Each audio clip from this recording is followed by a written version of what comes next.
안녕하세요, 여러분. 저는 33세 여자입니다. 얼마 전 첫 아이를 출산했고요. 남편이랑은 결혼 2년 차에 지금 현재 출산휴가를 내고서 잠시 일을 쉬고 있는 휴직자예요. 애 키우느라 가장 정신이 없어야 할 지금 이 시기에 제가 어떻게 했으면 사연을 보내나 싶을 겁니다.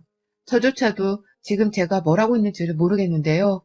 오죽 제가 분노가 서리는 일을 당했으면 이 바쁜 시기에 일이 컴퓨터 앞에 앉아있을지 제 입장을 한 번 더 생각해 주시며 사연을 읽어주시면 정말 감사하겠어요.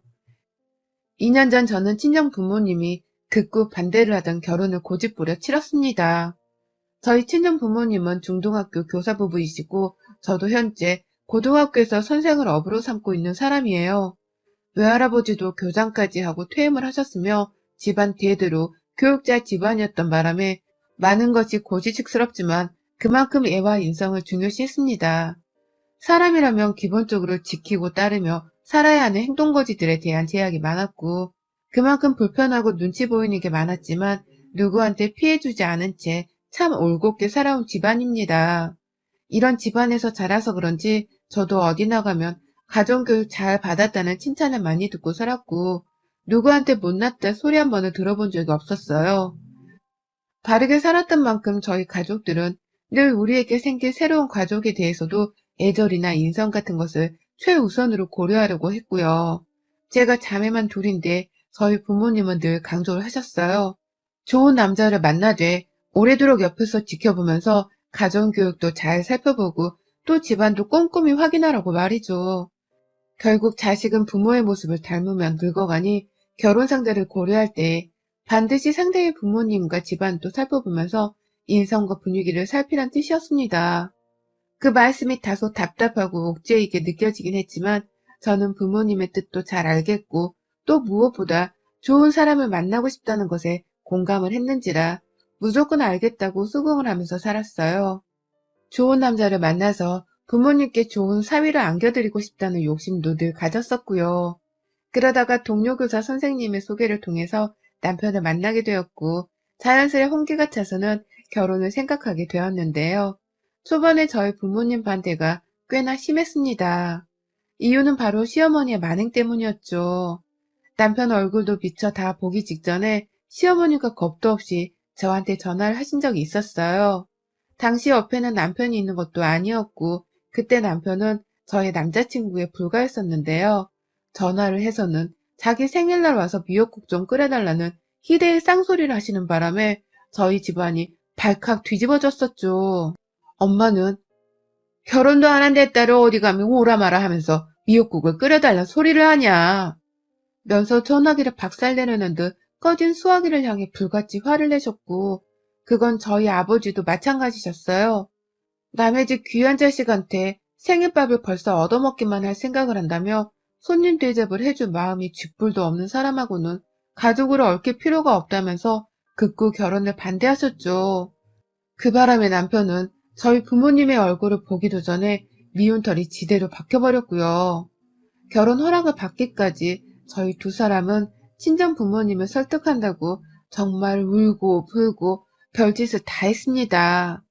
저도 부모님이 반대하는 남자랑은 결혼할 마음이 추워도 없었는데 그 당시에는 남편을 사랑하는 마음이 유독 컸었는지라 쉽사리 이별이 말처럼 쉽지 않더라고요. 그러니 남편이랑 서로 손붙잡고 들어와 울고 매달리고 하면서 다 큰 성인들이 결혼 허락을 받겠다고 별짓을 다 했죠. 그렇게 눈물이 거의 메마르지 않을까 싶을 정도로 울어버리고 난 후에야 겨우 저희 부부는 결혼 승낙을 받고 식을 치렀어요. 정말 결혼 생활을 시작도 하기 전부터 다사다난했다고 표현을 해도 과언이 아니었습니다. 그렇게 겨우 결혼을 했으니 저는 정말 잘 살려고 노력을 했어요. 그건 남편도 마찬가지였고요. 자기 엄마가 결혼도 하기 전에 저를 불러서는 생일상을 얻어먹으려 했던 것에 대해선 두고두고 미안하다며 사과도 했고 자기가 면목이 없다며 대신 저희 부모님께도 확실히 말을 했었네요. 다시는 부모님이 그런 행동이나 말씀을 하지 못하게 자기가 중간에서 잘 정리하고 말씀드리겠다고도 말하며 저희 부모님을 안심시켰고요. 그렇게 결혼하고 나서는 남편이나 저나 서로 상처받을 일이 또 없도록 누구보다 가정생활에 최선을 다했습니다. 하지만 시어머니는 참 한결같으셨죠. 미역국 끓여달라는 소리가 그냥 튀어나온 게 절대 아니더라고요. 결혼을 하고 나서 저희 부부가 반반으로 살림을 차렸고 아파트가 부담되긴 했으나 제 직업이 공무원이었는지라 대출을 양껏 땡겨받아서 새 빌라 한 채를 장만했습니다. 엘리베이터 있는 살기 편한 빌라의 5층 집에다가 말이죠. 저희 부부의 수준에는 이게 최선이었고 그랬기 때문에 딱히 불만을 가지지 않았어요. 이사도 신나게 했고 집도 정말 즐겁게 채워가면서 신혼을 시작했죠. 그런데 시어머니가 아직 정식으로 집들이를 시작하지도 않은 그 바쁜 시기에 연락을 하셔서는 집 좀 봐야겠다며 주말에 찾아오셨어요. 자기 주변 친구들까지 수두룩히 데리고 온 채로 말이죠. 참고로 시부모님의 집은 경기도 안양이었고 서울에 따로 연고가 없는 것으로 알고 있습니다. 그런데 아들 부부가 서울에 빌라 한 채를 장만했다고 하니 서울 집값이 대단하다면서 친구들한테 자랑을 하겠다고 그 친구들을 다 데리고 저희 집에 오셨더라고요. 신혼여행 다녀와서 매일같이 집 채우고 정리하느라 단 하루도 제대로 쉬어본 적이 없던 바쁜 저희 부부를 찾아서 주말에 친히 말입니다. 그때 제 기억으론 거의 5명 정도의 어머님 친구분들이 찾아오셨고 총 6명 되는 분들의 식사 대접을 하느라고 급작스럽게 저희가 배달 음식을 주문해야 했어요. 저희 먹을 것도 제대로 채워놓지 못한 상황에서 장을 보러 가려고 하니 갑자기 우르르 쳐들어오셨던 것이라 저는 도무지 그만한 양의 음식을 잘 해낼 자신이 없었습니다. 그러니 남편도 눈치껏 편하게 배달 음식을 시켜 먹자며 자기 핸드폰을 켰고 그렇게 저희는 중국집 음식을 주문했죠. 탕수육에 팔보채, 볶음밥에 누룽지탕까지 골고루 주문을 했어요. 혹여나 어머님이 서운해하실까 싶은 걱정에 그 자리에서 냉동실에 있던 오징어랑 야채 몇 개를 썰어서 부침개도 만들어드렸고요. 제 딴에는, 아니 저희 부부 딴에는 갑자기 찾아온 손님께 싫은 티를 최대한 안 내며 최선을 다했어요. 하지만 불안한 예감은 틀리질 않았습니다. 어머님은 집으로 돌아가시면서 친구들을 모두 다 먼저 보낸 후 저를 향해 말씀하더라고요. 너 이따가 통화하면서 보자. 라고 말이죠. 잔뜩 겁을 주고는 혼자 친구들 따라 집을 나가더니만 그날 저녁에 정말로 어머님은 전화를 해오셔선 저를 엄청나게 혼내셨어요. 감히 친구들을 데리고 찾아갔는데 며느리가 직접 손에 물 묻혀 음식을 만들어 대접하지 않았다면서 자기를 어쩜 그렇게 개망신 시킬 수가 있냐면서 아주 난리를 피우셨죠. 급기야 배달 음식도 며느리가 산 게 아니라 자기 아들이 핸드폰으로 직접 결제를 했다는 그것까지 돈 아깝다며 막 화를 내시는데 와 진짜 대단하시더라고요. 숨도 안 참고 저한테 잘못했으니 사과를 하라고 다다다닥 쏘아대는데 성질머리가 진짜 보통이 아니라는 걸 새삼 느꼈죠. 다행히 남편이 중간에서 갑자기 찾아와 놓고 왜 성질이냐며 화도 내줬고요.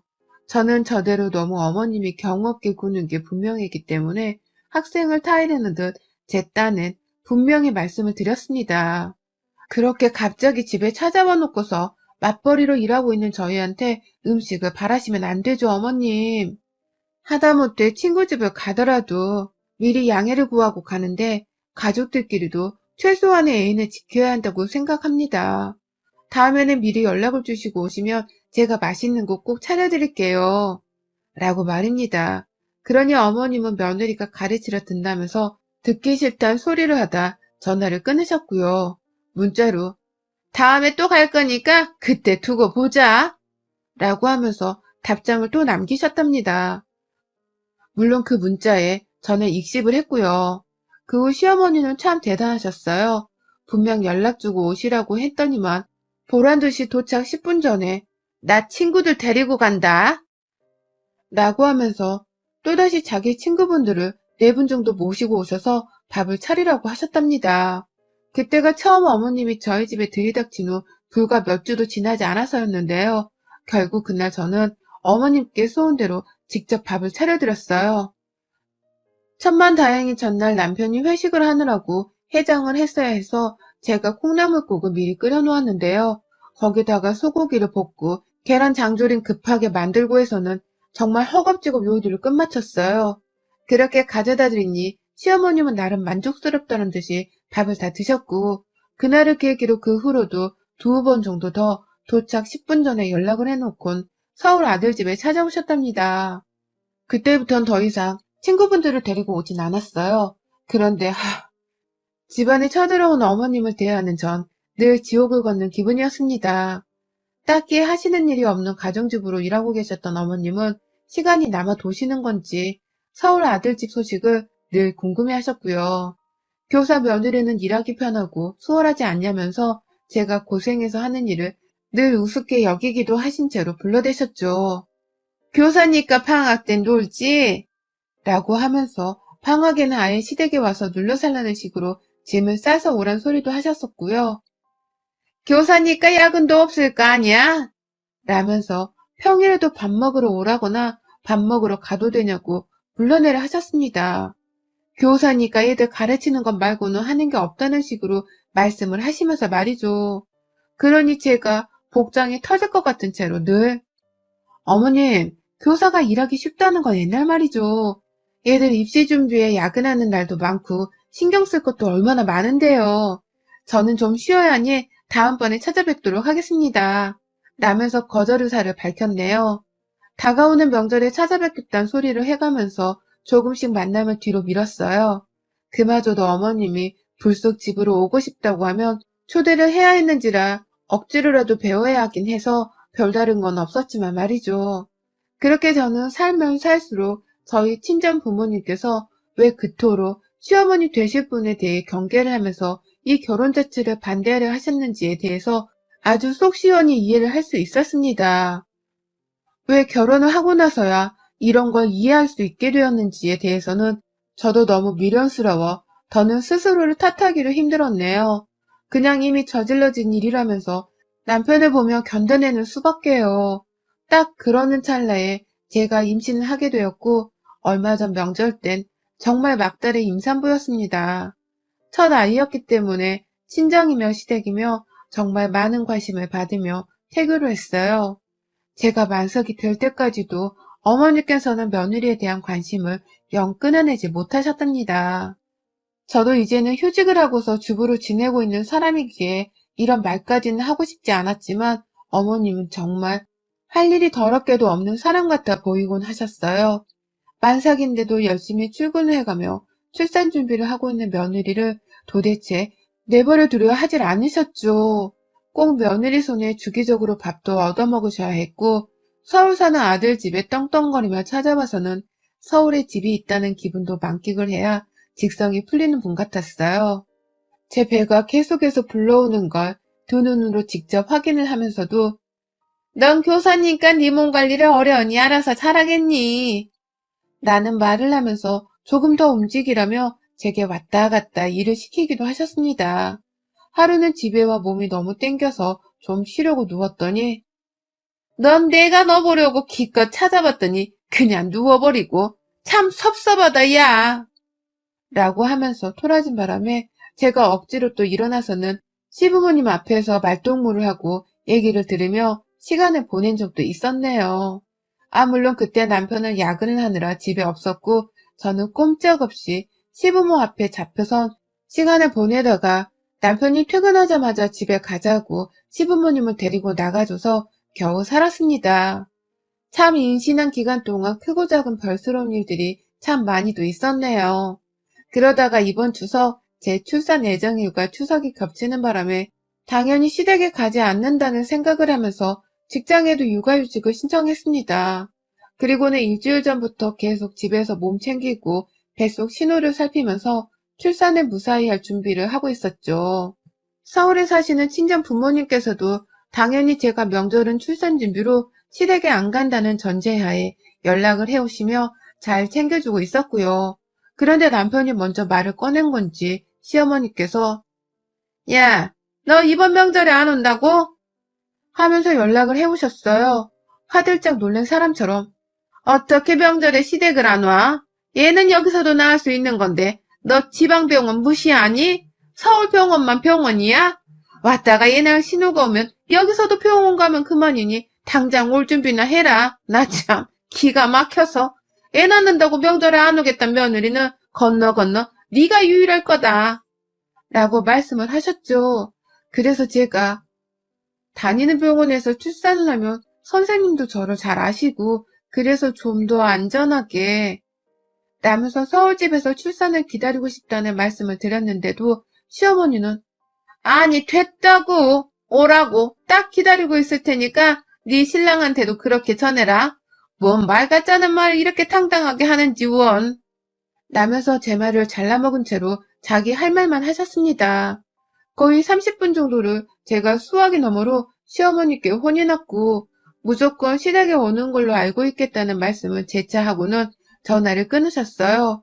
그러니 남편도 그렇고 저도 그렇고 둘이서 얼마나 깊은 생각에 잠겼는지 몰라요.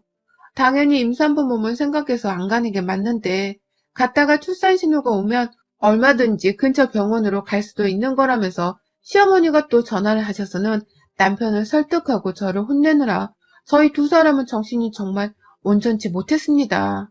안 가는 게 당연하다는 이 생각 자체가 혹 틀린 게 아닐까 하는 가스라이팅을 당했네요.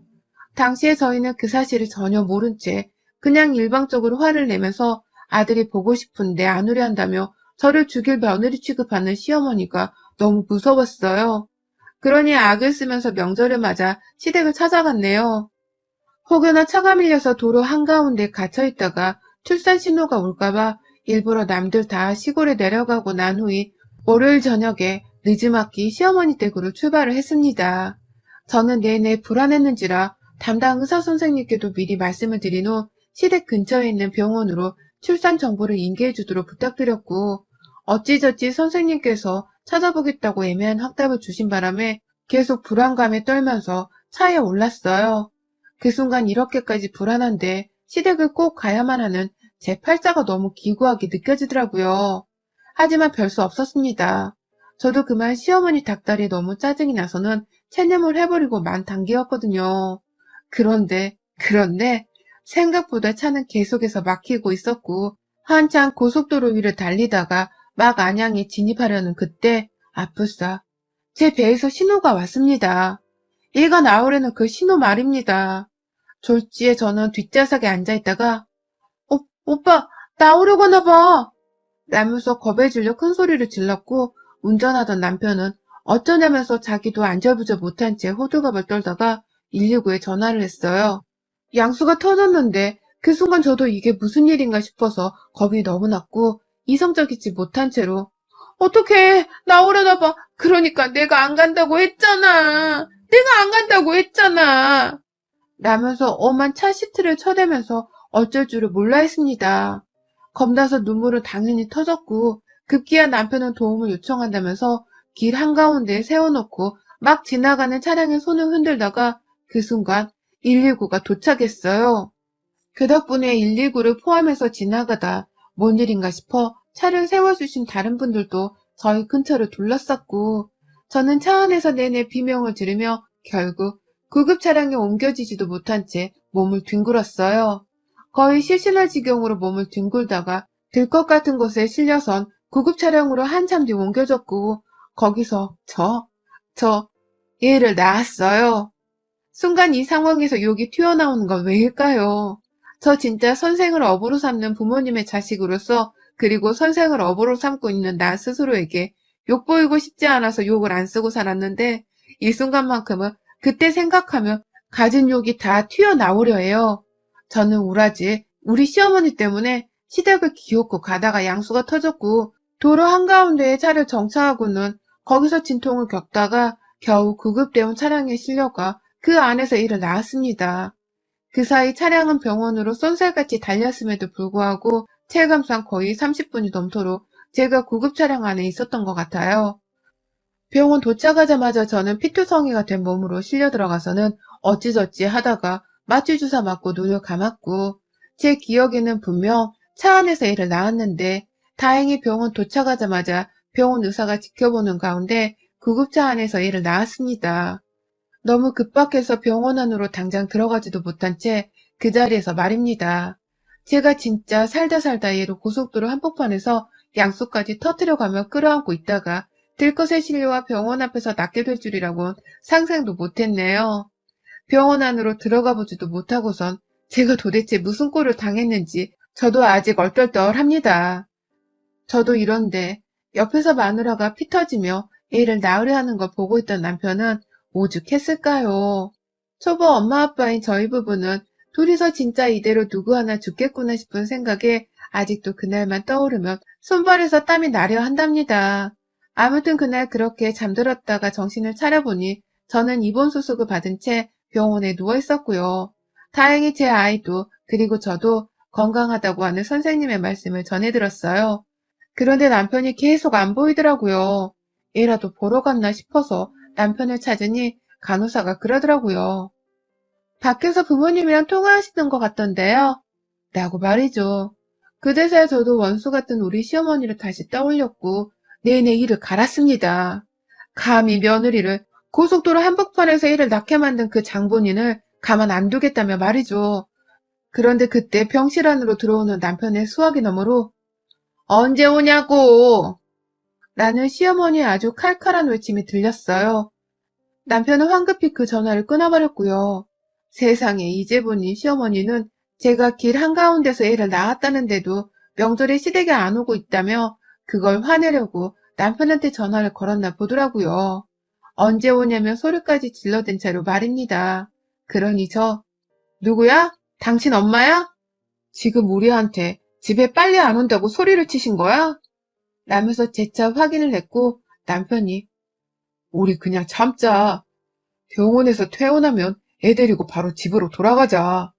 라면서 저를 달래려고 했는데 저는 남편의 전화기를 뺏어들었습니다.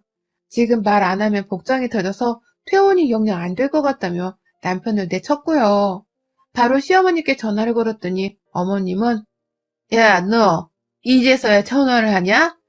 내가 전화했더니 그렇게 안 받고서는 이제 와서 전화를 하면 어떡해? 애를 낳았으면 미리 연락을 하던지 왜 하필 지금 이 시기에 애를 낳아서는 너 때문에 내가 제사 준비 하나도 못하고 말이야. 그냥 기다리다가 허겁지겁 제사 준비하느라고 얼마나 힘들었는 줄 알아? 너 일부러 애를 이때다 싶어 낳은 건 아니니? 라면서 말 같지도 않은 소리를 하면서 저를 능욕하시더라고요. 누가 애를 고속도로 한가운데서 낳고 싶어 낳냐고요. 억지로 시댁에 끌려가고 있다가 목숨 걸고 손녀딸을 낳아줬더니만 제사 음식을 혼자 만들었다면서 따지고 들고 있으니 이게 사람인가 싶었습니다. 제 아이한테는 할머니 소리를 들을 자격도 없다고 생각을 했네요. 그러니 저도 그 자리에서 당신 입 안 다물어 진짜? 라며 반말을 시전하고 말았어요. 고삐 풀린 망아지가 되어 시어머니로 더 이상 어른 대접도 해주고 싶지 않았던 것입니다. 당신이 오라고 지랄을 해서 내가 출산날이 코앞인데도 갔잖아. 그러다가 애를 낳은 건데 당신이 출산한 며느리한테 그게 할 소리야? 내가 길 한가운데서 애 낳다 죽었으면 당신은 우리 부모한테 갈겨맞아 죽었어. 어따 대고 제사 음식을 혼자 했다며 따지고 들어? 지금이 어느 상황인데 제사 타령이야? 당신 내 새끼 보러 집에 오기만 해봐. 내 근처에 오기만 해봐. 진짜 내가 당신 가만 안 둘 거야. 당신 멱살 잡고 동네 한 바퀴 돌 거니까 집에 올 거면 각오해. 라고 했어요. 이거 말고도 수문욕은 더 많이 했는데 숨 고르면서 절대로 내 눈앞에 나타나지 말라고. 나타나면 가만 안 둘 거라고 수화기 너머로 말세다구로 날려버렸네요. 그러니 시어머니는 반말한다고 난리인데 기분이 많이 상했는지 말을 더듬었고 저는 저대로 할 말은 마저 다 하겠다면서 말세다구로 계속해서 쏘아대다가 제 할 말을 다 하고 나서야 전화를 끊었습니다. 끊고선 남편한테 핸드폰을 전해주겠다며 손을 내미니 남편은 자기 핸드폰을 챙기지도 못하더라고요. 제가 지엄마한테 소리치는 그 모습을 결혼 후 생전 처음 봐서 남편도 당황을 한 것이었습니다. 솔직히 민망스럽긴 했는데요. 상관없었습니다. 우리 부모님이 이 결혼을 반대했을 때 그냥 하지 말았어야 했어. 당신네 엄마 진짜 최악 중에 최악이야. 라면서 남편 앞에서도 몇 분간 시어머니 욕을 아주 쉬지도 않고 날려버렸습니다. 그러니 남편도 다 죽다가 산 와이프랑 얘새끼가 불쌍했는지 제 앞에서 면먹었고 미안하단 소리를 하면서 시댁을 무조건 멀리하고 살자는 말을 해줬네요. 그 말에 저는 평생, 아니 나 죽을 때까진 진짜 니네 엄마 안 보고 싶다. 나 애 낳은 꼴 우리 부모님이 보시면 니네 엄마 진짜 오늘이 제삿날일 텐데. 라고 하면서 재차 화를 냈습니다. 그 후 저는 무사히 입원을 하다 퇴원을 했고 아이를 데리고서는 바로 친정으로 왔어요. 아직 친정 부모님은 있었던 일에 대해서 모르시고 저랑 남편은 최대한 아무 일도 없었던 척을 하면서 친정 부모님을 대하고 있네요. 남편은 지금 저를 대신해서 시어머니의 연락을 차단하는 중이고 저 따라서 독한 마음을 품고선 남편이 뭐라 한 소리를 했는지 시어머님은 아직 친정까지 찾아오진 않네요. 남편은 아무 일 없을 테니 마음 편히 먹고 쉬기만 하라며 저를 여전히 달래주고 있고요. 저 진짜 제 인생의 일을 이렇게 험난하게 낳게 될 줄은 꿈에도 몰랐습니다. 해보니 출산도 진짜 사람 하나 죽일 수 있겠을 만큼 위험천만한 일이더라고요. 그 위험천만한 일을 더욱 위험하게 벼랑 끝으로 내몰려 하셨던 우리 시어머니. 저 진짜 평생 시어머니한테만큼은 복수의 이를 갈며 무관심과 무시로 대응을 하려 합니다. 시어머니께는 며느리의 부재와 무시만큼 속 터지고 괴로운 게 또 없을 테니 말입니다. 어머님, 저 진짜 죽다 살아났어요. 어머님이 저 저승길 보낼 뻔한 거 절대 잊지 않고 살겠습니다. 이제 저도 바보처럼 어머님 시키는 대로 하면 살지 않을 거예요. 평생 시댁과는 발길을 끊고 살 테니 알아서 제사 음식을 차리던 밥을 해먹던 제발 좀 혼자서 하세요. 여러분의 생각은 댓글로 남겨주세요. 오늘도 시청해주셔서 정말 감사합니다.